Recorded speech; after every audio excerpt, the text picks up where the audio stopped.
یہ محاصرہ 3 دن جاری رہا۔ تیسرے دن رسول اللہ صلی اللہ علیہ وسلم نے فتح اور غنیمت کی دعا فرمائی، پھر مسلمانوں کو حملے کی دعوت دی۔ مسلمانوں نے شدت کا حملہ کیا۔ پہلے مقابلے کے لیے للکارا گیا، پھر گھمسان کی لڑائی شروع ہوئی۔ یہ لڑائی یہود کی شکست پر ختم ہوئی اور مسلمانوں نے سورج ڈوبنے سے پہلے قلعہ فتح کر لیا۔ غنیمت میں بہت سا غلہ ہاتھ آیا۔ اس قلعے میں سب سے زیادہ خوراک اور چربی تھی۔ اس طرح یہ مسلمانوں کے لیے سب سے کارآمد قلعہ ثابت ہوا۔ مسلمان اس سے پہلے سخت بھوک کا شکار تھے، چنانچہ بہت سے لوگوں نے گدھے ذبح کر دیے، لیکن اللہ کے رسول صلی اللہ علیہ وسلم نے ان کو کھانے سے منع فرما دیا۔ چنانچہ آپ کا حکم پا کر چولہوں پر چڑھی ہوئی ہانڈیاں الٹ دی گئیں۔ یہود نے یہاں سے بھاگ کر قلعہ زبیر میں پناہ لی اور وہاں قلعہ بند ہو گئے۔ یہ نطات کا تیسرا اور آخری قلعہ تھا۔ مسلمانوں نے آگے بڑھ کر اس کا بھی محاصرہ کر لیا۔ چوتھے دن ایک یہودی نے آ کر پانی کی بعض نالیوں کی نشاندہی کر دی۔ ان سے یہود پانی پیا کرتے تھے، چنانچہ مسلمانوں نے یہ نالیاں کاٹ دی۔ اس پر یہود نے باہر نکل کر سخت لڑائی کی، لیکن شکست کھا کر شک کی طرف پسپا ہو گئے اور حصن ابی میں قلعہ بند ہو گئے۔ مسلمانوں نے ان کا تعاقب کیا اور وہاں بھی ان کا محاصرہ کر لیا، چنانچہ وہ نہایت سخت لڑائی کے لیے تیار ہو کر نکلے۔ ان کے ایک بہادر نے نکل کر مقابلے کی دعوت دی اور مارا گیا، پھر دوسرا نکلا اور وہ بھی مارا گیا۔ اسے سیدنا ابو دجانہ سماک بن خراشہ انصاری رضی اللہ عنہ نے قتل کیا، اور اسے قتل کرتے ہی وہ تیزی سے قلعے میں جا گھسے۔ ان کے ساتھ ہی اور مسلمان بھی داخل ہو گئے۔ کچھ دیر تک قلعے کے اندر لڑائی جاری رہی، پھر یہود نے راہ فرار اختیار کی اور اس علاقے کے سب سے آخری قلعے حصن نزار میں قلعہ بند ہو گئے۔ مسلمانوں کو حصن ابی سے بہت سا مال غنیمت ہاتھ آیا۔ مسلمان اب حصن نزار کی طرف بڑھے اور اس کا محاصرہ کر لیا۔ یہ قلعہ پہاڑ کی چوٹی پر تھا اور وہاں پہنچنے کی کوئی صورت نہیں تھی۔ یہودیوں نے یہاں اپنی حفاظت کا زبردست انتظام کر رکھا تھا۔ انہیں یقین تھا کہ اس قلعے میں مسلمان داخل نہیں ہو سکیں گے، اس لیے انہوں نے اس قلعے میں عورتوں اور بچوں سمیت قیام کیا۔ تیر اور پتھر برسا کر سخت جوابی کارروائی کی۔ جواب میں مسلمانوں نے بھی منجنیق نصب کر کے اس قلعے پر پتھروں کی بارش شروع کر دی۔ اس سے ان کے دلوں پر رعب چھا گیا اور وہ کوئی قابل ذکر سختی برداشت کیے بغیر قتیبہ کے علاقے کی طرف بھاگ نکلے۔ مسلمانوں کو اس قلعے سے تانبے اور مٹی کے برتن ملے۔ ان کے بارے میں رسول اللہ صلی اللہ علیہ وسلم نے فرمایا، ان کو دھو لو اور ان میں کھانا پکاؤ۔ اس کے بعد مسلمان قلعہ قموس کی طرف بڑھے۔ یہ قتیبہ کا پہلا قلعہ تھا۔ 14 یا 20 دن تک اس کا محاصرہ جاری رہا۔ اس کے بعد یہود نے پناہ طلب کر لی۔ یہ بھی کہا جاتا ہے کہ انہوں نے پناہ طلب نہیں کی تھی، مسلمانوں نے لڑ کر فتح کیا اور یہود باقی 2 قلعوں وطیح اور سلالم کی طرف بھاگے۔ لیکن جب مسلمانوں نے ان کے محاصرے کے لیے پیش قدمی کی تو یہود نے اس شرط پر امان طلب کر لی کہ وہ عورتوں اور بچوں سمیت خیبر کی سرزمین سے جلا وطن ہو جائیں گے۔ رسول اللہ صلی اللہ علیہ وسلم نے یہ شرط مان لی اور آپ نے یہ بھی اجازت دی کہ سونے، چاندی، گھوڑے اور ہتھیاروں کے علاوہ وہ اپنی سواریوں پر جو کچھ اور جتنا کچھ لاد سکتے ہیں لے جائیں، اور اگر کچھ چھپایا تو ذمہ ختم سمجھا جائے گا۔ اس کے بعد انہوں نے باقی 3 قلعے مسلمانوں کے حوالے کر دیے۔ مسلمانوں کو 100 زرہیں، 400 تلواریں، 1000 نیزے اور 500 عربی کمانیں ہاتھ آئیں۔ ان چیزوں کے علاوہ تورات کے کچھ صحیفے بھی ملے، لیکن یہ مانگنے والوں کو واپس دے دیے گئے۔ کنانہ ابن ابل حقیق اور اس کے بھائی نے بدعہدی کی اور بہت سا سونا چاندی اور جواہرات چھپا دیے، لہذا ان سے ذمہ ختم ہو گیا اور بدعہدی کی سزا میں ان دونوں کو قتل کر دیا گیا۔ ہویئی بن اخطب کی صاحبزادی سیدہ صفیہ کنانہ کے نکاح میں تھی، انہیں قیدیوں میں داخل کر لیا گیا۔ اس غزوے میں کل 93 یہودی مارے گئے، جبکہ مسلمان 15 کے قریب شہید ہوئے۔ سیدنا عمرو بن امیہ زمری رسول اللہ صلی اللہ علیہ وسلم کا خط لے کر نجاشی کے پاس گئے تھے۔ جب وہ حبشہ کے مہاجرین کو ساتھ لے کر واپس ہوئے تو ان میں سے ایک جماعت نے خیبر کا رخ کیا، جس میں سیدنا ابو موسیٰ اشعری اور جعفر بن ابی طالب رضی اللہ عنہما بھی تھے۔ یہ لوگ رسول اللہ صلی اللہ علیہ وسلم کے پاس پہنچے تو خیبر فتح ہو چکا تھا، لیکن ابھی مال غنیمت تقسیم نہیں ہوا تھا۔ نبی کریم صلی اللہ علیہ وسلم نے سیدنا جعفر رضی اللہ عنہ کو بوسہ دیا اور فرمایا، اللہ کی قسم میں نہیں جانتا کہ مجھے کس بات کی زیادہ خوشی ہے، خیبر کی فتح کی یا جعفر کی آمد کی۔ پھر جب مال تقسیم فرمایا تو انہیں بھی مال غنیمت میں سے حصہ دیا۔ سیدہ صفیہ بنت حیی بن اخطب کو جب قیدیوں میں شامل کیا گیا تو انہیں رسول اللہ صلی اللہ علیہ وسلم کی اجازت سے دحیہ بن خلیفہ کلبی رضی اللہ عنہ نے لے لیا، لیکن صحابہ کرام نے آ کر عرض کیا، اے اللہ کے رسول صلی اللہ علیہ وسلم، صفیہ صرف آپ کے شایان شان ہیں، وہ بنو قریظہ اور بنو نذیر کی سردار ہیں۔ اس پر رسول اللہ صلی اللہ علیہ وسلم نے انہیں بلایا اور اسلام کی دعوت دی۔ انہوں نے اسلام قبول کیا۔ اس پر آپ نے انہیں آزاد کر دیا، انہیں نکاح کی پیشکش کی۔ ان کے منظور کرنے پر آپ نے ان سے شادی کر لی اور ان کی آزادی ہی کو ان کا مہر قرار دیا اور انہیں عورتوں کے حوالے کر دیا۔ جب خیبر اور وادی القرا فتح ہو گئے، فدق اور تیما کے باشندوں نے اطاعت قبول کر لی تو آپ نے مدینہ واپسی کی راہ اختیار فرمائی۔ راستے میں سیدہ صفیہ رضی اللہ عنہا کی رخصتی عمل میں آئی۔ دوسری صبح آپ نے کھجور، گھی اور پنیر کا ولیمہ کھلایا اور 3 روز شب عروسی کے طور پر ان کے ساتھ قیام فرمایا، پھر روانہ ہوئے۔ سفر 7 ہجری کے آخر یا ربیع الاول 7 ہجری کے اوائل میں مدینہ منورہ تشریف لائے۔ خیبر سے مدینہ آ کر رسول اللہ صلی اللہ علیہ وسلم مطمئن ہو گئے تھے کہ اطلاع ملی بنو انمار، ثعلبہ اور محارب کے بدو جمع ہو رہے ہیں۔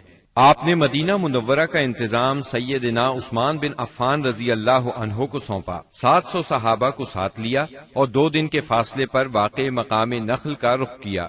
وہاں بنو غطفان کی ایک جمعیت سے آمنا سامنا ہوا۔ دونوں فریق ایک دوسرے کے سامنے آئے لیکن جنگ نہ ہوئی۔ نماز کی اقامت ہوئی تو نبی صلی اللہ علیہ وسلم نے مسلمانوں کو صلاۃ خوف پڑھائی، یعنی پہلے ایک گروہ کو 2 رکعت نماز پڑھائی، پھر وہ لوگ پیچھے چلے گئے تو دوسرے گروہ کو 2 رکعت نماز پڑھائی۔ اس طرح آپ کی 4 رکعت نماز ہوئی اور لشکر کی 2 رکعت۔ یہی صلاۃ خوف ہے۔ اس کی اور بھی کئی صورتیں ہیں، احادیث میں وضاحت موجود ہے۔ پھر اللہ نے دشمن کے دل میں مسلمانوں کا رعب بٹھا دیا، وہ منتشر ہو گئے اور رسول اللہ صلی اللہ علیہ وسلم مدینہ منورہ لوٹ آئے۔ اس غزوے کا نام اس لیے ذات الرقاع پڑا کہ اس سفر میں پیدل چلنے کی وجہ سے مسلمانوں کے پاؤں زخمی ہو گئے تھے۔ انہوں نے زخمی پیروں پر چیتھڑے لپیٹ لیے تھے۔ چیتھڑوں کو عربی میں رقاع کہتے ہیں۔ یہ بھی کہا جاتا ہے کہ اس کی زمین اور پہاڑ مختلف رنگ کے تھے، گویا کہ وہ رقاع یعنی پیون تھے، اور کہا جاتا ہے کہ غزوے کی جگہ کا نام ہی یہی ہے۔ اس غزوے میں سب سے دلچسپ بات یہ پیش آئی کہ ایک دن نبی صلی اللہ علیہ وسلم نے ایک سایہ دار درخت کے نیچے پڑاؤ ڈالا اور اپنی تلوار اسی درخت سے لٹکا کر سو گئے، جبکہ باقی لوگ مختلف درختوں کے نیچے سو گئے۔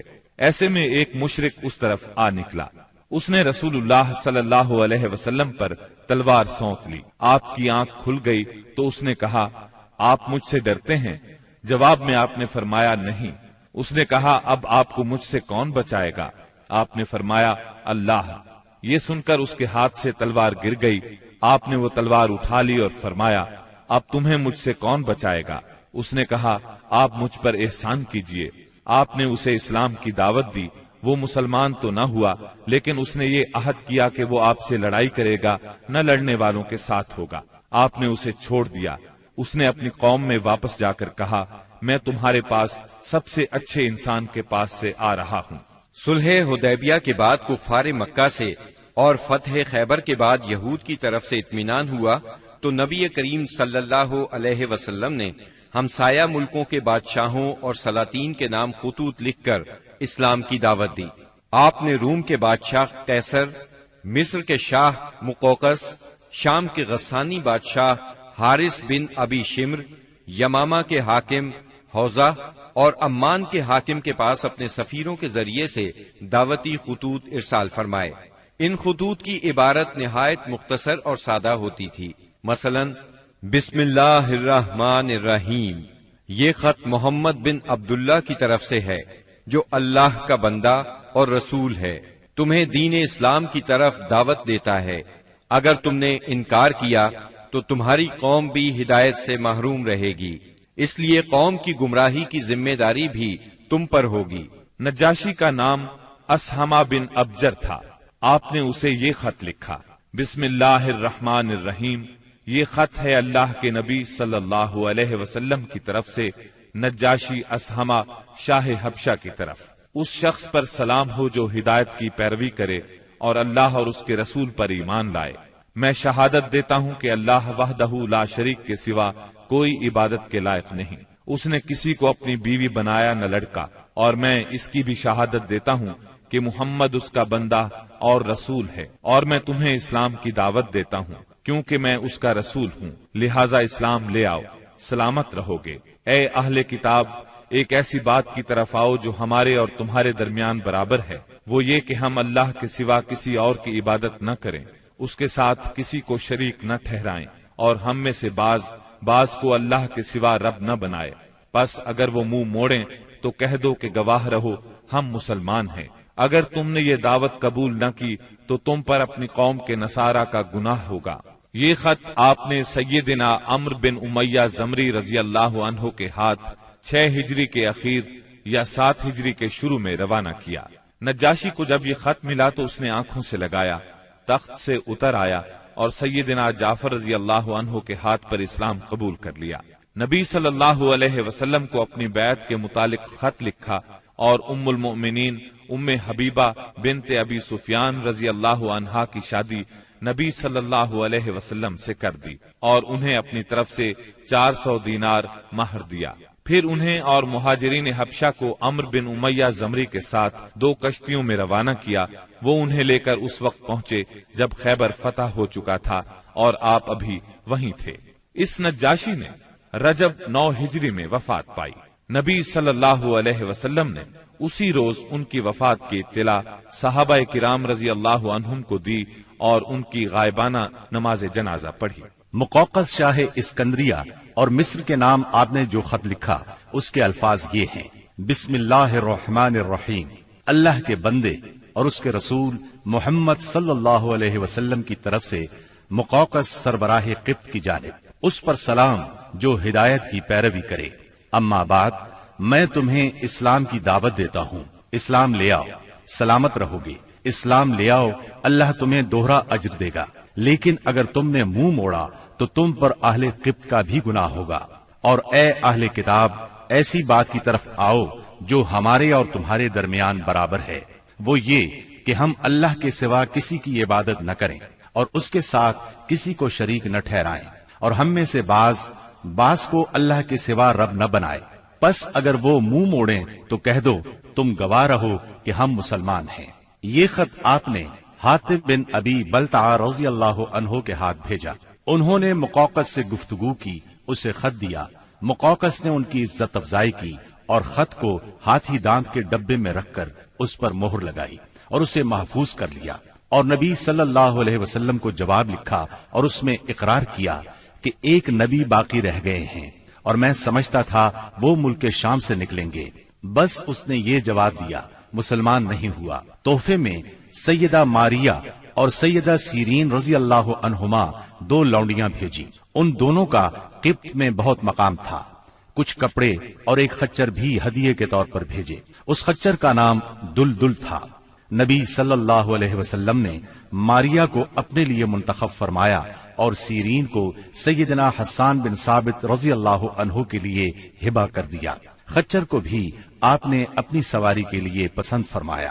آپ نے ایک خط شاہ فارس خسرو پرویز کے نام لکھا۔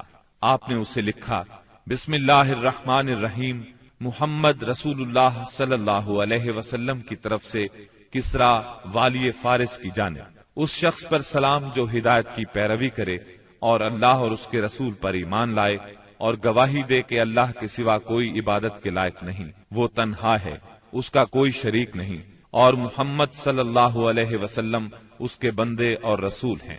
میں تمہیں اللہ کی طرف بلاتا ہوں کیونکہ میں تمام انسانوں کی جانب اللہ کا بھیجا ہوا ہوں، تاکہ جو شخص زندہ ہے اسے انجام بد سے ڈرایا جائے اور کافروں پر حق بات ثابت ہو جائے، یعنی حجت تمام ہو جائے، بس تم اسلام لے آؤ، سالم رہو گے۔ اگر اس سے انکار کرو گے تو تم پر مجوس کا گناہ بھی ہوگا۔ یہ خط آپ نے سیدنا عبداللہ بن حذافہ سہمی رضی اللہ عنہ کے ذریعے بھیجا اور انہیں حکم دیا کہ اس کو عظیم بحرین کے حوالے کر دیں اور سربراہ بحرین اسے کسرا کے حوالے کرے گا۔ جب یہ خط کسرا کے سامنے پڑھا گیا تو اس نے خط کو پھاڑ ڈالا اور کہا، میری رعایا میں سے ایک حقیر غلام اپنا نام مجھ سے پہلے لکھتا ہے۔ رسول اللہ صلی اللہ علیہ وسلم کو اس کی خبر ہوئی تو آپ نے فرمایا، اس نے میرے خط کو پھاڑا، اللہ اس کی بادشاہت کو پارا پارا کرے۔ اور پھر وہی ہوا جو آپ نے فرمایا تھا، چنانچہ اس کے لشکر نے رومیوں کے مقابلے میں بدترین شکست کھائی۔ پھر خسرو کے بیٹے شیرویہ نے اس کے خلاف بغاوت کی، اسے قتل کر دیا اور خود بادشاہ بن بیٹھا۔ اس کے بعد وہاں ٹوٹ پھوٹ کا ایک سلسلہ چل نکلا، یہاں تک کہ سیدنا عمر فاروق رضی اللہ عنہ کے دور میں اسلامی لشکر نے اس ملک کو فتح کیا اور یہ بادشاہت ہمیشہ کے لیے ختم ہو گئی۔ آپ نے ایک خط حارث بن ابی شمر غسانی کے نام لکھا، یہ قیصر کی طرف سے دمشق کا امیر تھا۔ اس کے نام آپ نے جو خط لکھا وہ یہ تھا، بسم اللہ الرحمن الرحیم، محمد رسول اللہ صلی اللہ علیہ وسلم کی طرف سے حارث بن ابی شمر کی طرف، اس پر سلام جو ہدایت کی پیروی کرے اور اللہ پر ایمان لائے اور تصدیق کرے۔ میں تجھے دعوت دیتا ہوں کہ اللہ وحدہ لا شریک پر ایمان لیا، تیرے لیے تیرا ملک باقی رہے گا۔ آپ نے یہ خط قبیلہ اسد بن خزیمہ سے تعلق رکھنے والے ایک صحابی شجاع بن وہب اسدی رضی اللہ عنہ کے ہاتھ بھیجا۔ حارث کو خط ملا، پڑھ کر بولا، کون ہے جو مجھ سے میرا ملک چھینے گا؟ اس کے بعد اس نے مسلمانوں سے جنگ کی تیاری شروع کر دی اور شجاع بن وہب اسدی رضی اللہ عنہ سے کہا، جو کچھ دیکھ رہے ہو اپنے صاحب کو اس کی خبر کر دینا۔ پھر اس نے قیصر سے جنگ کی اجازت چاہی، مگر قیصر نے اسے اس ارادے سے باز رکھا۔ تب اس نے شجاع بن وہب کو تحائف دے کر رخصت کیا اور رخصت کرتے وقت اچھا سلوک کیا۔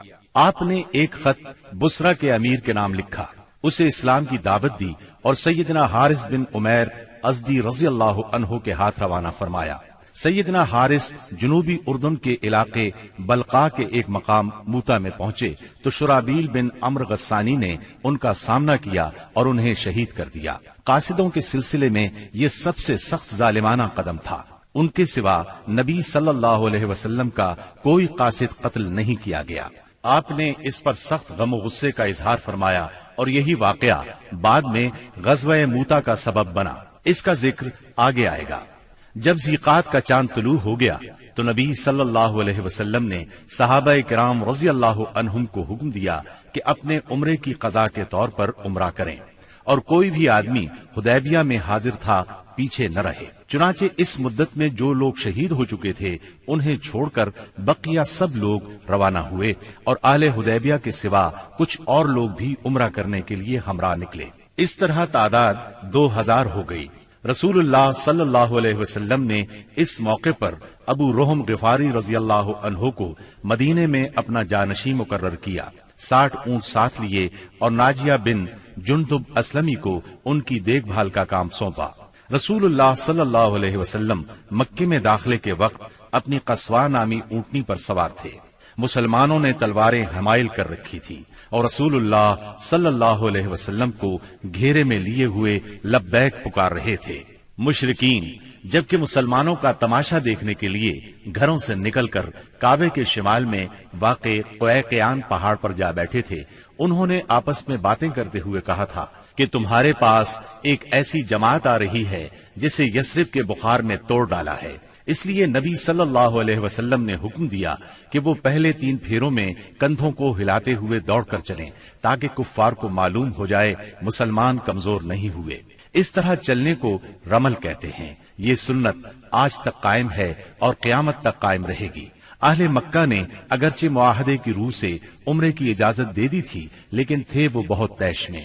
روسائے قریش نے تو شہر کو خالی ہی کر دیا تھا اور کعبے کے شمال میں واقع پہاڑ قیقیان پر چلے گئے تھے۔ رسول اللہ صلی اللہ علیہ وسلم کو دیکھنے کے لیے مشرکین نے لائن لگا رکھی تھی۔ آپ مسلسل لبیک پکار رہے تھے، یہاں تک کہ آپ نے چھڑی سے حجر اسود کو چھوا، پھر آپ نے طواف کیا اور صحابہ کرام نے بھی طواف کیا۔ اس وقت سیدنا عبداللہ بن رواحہ رضی اللہ عنہ تلوار حمائل کیے رسول اللہ صلی اللہ علیہ وسلم کے آگے آگے چل رہے تھے اور رجز کے یہ اشعار پڑھ رہے تھے: اے ابنائے کفار، ان کا راستہ چھوڑ دو، راستہ چھوڑ دو کہ ساری بھلائی اس کے پیغمبر ہی میں ہے۔ آج ہم اس کی تعویل پر تمہیں ماریں گے جیسے اس کی تنزیل پر تمہیں مار چکے ہیں، اور مار بھی ایسی ماریں گے کہ کھوپڑی اپنی جگہ سے چھٹک جائے گی اور دوست کو دوست سے بے خبر کر دے گی۔ اس طرح مکے میں آپ نے 3 دن قیام فرمایا، اور اس دوران میں سیدہ میمونہ بنت حارث ہلالیہ رضی اللہ عنہا سے شادی کی۔ وہ سید الشہداء سیدنا حمزہ رضی اللہ عنہ کی بیوی اور ابن عباس رضی اللہ عنہ کی خالہ تھی۔ انہیں جب شادی کا پیغام ملا تو انہوں نے اپنا معاملہ سیدنا عباس رضی اللہ عنہ کو سونپ دیا، کیونکہ سیدہ میمونہ کی بہن سیدہ ام الفضل انہی کی زوجیت میں تھی۔ سیدنا عباس نے نبی صلی اللہ علیہ وسلم سے ان کی شادی کر دی۔ 3 دن گزرنے کے بعد قریش نے پیغام بھیجا کہ معاہدے کی شرط پوری ہو چکی ہے، اب مسلمانوں کو چاہیے کہ مکہ سے چلے جائیں۔ آپ نے یہ پیغام ملتے ہی روانگی کا حکم صادر فرما دیا اور وعدے کے مطابق شہر خالی کر دیا۔ موتا اردن میں بلقاء کے قریب ایک آبادی کا نام ہے، جہاں سے بیت المقدس 2 دن کی مسافت پر واقع ہے۔ یہاں کے سردار شرحبیل بن عمرو غسانی نے نبی کریم صلی اللہ علیہ وسلم کے سفیر حارث بن عمیر ازدی کو شہید کر دیا تھا۔ وہ نبی صلی اللہ علیہ وسلم کا خط لے کر اس کے پاس گئے تھے۔ اس طرح مظلوم حارث کے قتل سے سفیروں کی جانیں خطرے میں پڑ گئی تھیں، اس لیے نبی کریم صلی اللہ علیہ وسلم نے قریباً 3000 کی فوج زید بن حارثہ رضی اللہ عنہ کے ہمراہ روانہ کی اور فرمایا، اگر زید شہید ہو جائیں تو جعفر امیر ہوں، اور جعفر شہید ہو جائیں تو عبداللہ بن رواحہ امیر ہوں گے۔ اسلامی لشکر شمال کی طرف بڑھتا ہوا معان پہنچا اور یہیں لشکر نے پڑاؤ ڈالا، اور جاسوسوں نے اطلاع پہنچائی کہ ہرقل قیصر روم بلقاء کے علاقے میں مآب کے مقام پر 1 لاکھ رومیوں کا لشکر لے کر خیمہ زن ہے، اور اس کے جھنڈے تلے عرب کے صحرا نشین عیسائی قبائل لخم، جزام، بلقین، بحرا اور بلیجی وغیرہ کے بھی قریباً 1 لاکھ آدمی شہنشاہ ہرقل کی آمد پر وہاں جمع تھے۔ اس لیے حاکم غسان نے ہرقل سے مدد کی درخواست کی۔ ہرقل نے اس کی مدد کے لیے فوج بھیج دی۔ اس طرح مسلمانوں کے مقابلے میں اتنی بڑی فوج آ گئی۔ مسلمان صرف 3000 تھے اور دشمن 1 لاکھ سے زیادہ۔ مورخین نے ان کی تعداد 1.5 لاکھ تک لکھی ہے۔ اتنی بڑی تعداد دیکھ کر مسلمان سوچ میں پڑ گئے۔ اس کے بارے میں انہوں نے آپس میں مشورہ کیا تو کچھ لوگوں کا خیال تھا کہ ہم رسول اللہ صلی اللہ علیہ وسلم کو تحریری طور پر دشمن کی تعداد کی اطلاع دیں۔ رسول اللہ صلی اللہ علیہ وسلم کی طرف سے مزید کمک ملے گی یا کوئی اور حکم ملے گا اور اس کی تعمیل کی جائے گی۔ لیکن سیدنا عبداللہ بن رواحہ رضی اللہ عنہ نے اس رائے کی مخالفت کرتے ہوئے مسلمانوں سے فرمایا، ہم فتح اور شکست کے لیے نہیں، اللہ کی رضا کے لیے میدان میں آئے ہیں، لہٰذا فتح اور شکست سے بے نیاز ہو کر لڑو۔ انہوں نے یہ الفاظ کہہ کر لوگوں کو مزید گرما دیا، لوگو اللہ کی قسم، جس چیز سے آپ کترا رہے ہیں یہ تو وہی شہادت ہے جس کی طلب میں آپ لوگ نکلے ہیں۔ ہم تو محض اس دین کے بل پر لڑتے ہیں جس سے اللہ نے ہمیں مشرف کیا ہے، اس لیے آگے بڑھو، ہمیں 2 بھلائیوں میں سے 1 بھلائی ضرور حاصل ہوگی، ہم غالب آئیں گے یا شہادت سے سرفراز ہوں گے۔ آخرکار سیدنا عبداللہ بن رواحہ رضی اللہ عنہ کی پیش کی ہوئی بات پر عمل کیا گیا اور اس طرح جنگ شروع ہو گئی۔ رسول اللہ صلی اللہ علیہ وسلم کے پروردہ سیدنا زید بن حارثہ رضی اللہ عنہ فوج کے سپاہ سالار تھے۔ سیدنا زید بن حارثہ نہایت جواں مردی سے لڑتے اور دشمنوں کو مارتے کاٹتے آخر شہید ہو گئے۔ ان کی شہادت کے بعد سیدنا جعفر طیار رضی اللہ عنہ نے جھنڈا اپنے ہاتھوں میں لیا۔ یہ نبی صلی اللہ علیہ وسلم کے چچا زاد سیدنا علی رضی اللہ عنہ کے سگے بھائی تھے۔ 33 سال کی عمر تھی، نہایت جواں مردی سے لڑے، جسم پر 90 سے زیادہ زخم کھا کر شہادت کا جام نوش کیا۔ ان کے بعد سیدنا عبداللہ بن رواحہ رضی اللہ عنہ نے علم ہاتھ میں لیا اور جنگ شروع کی۔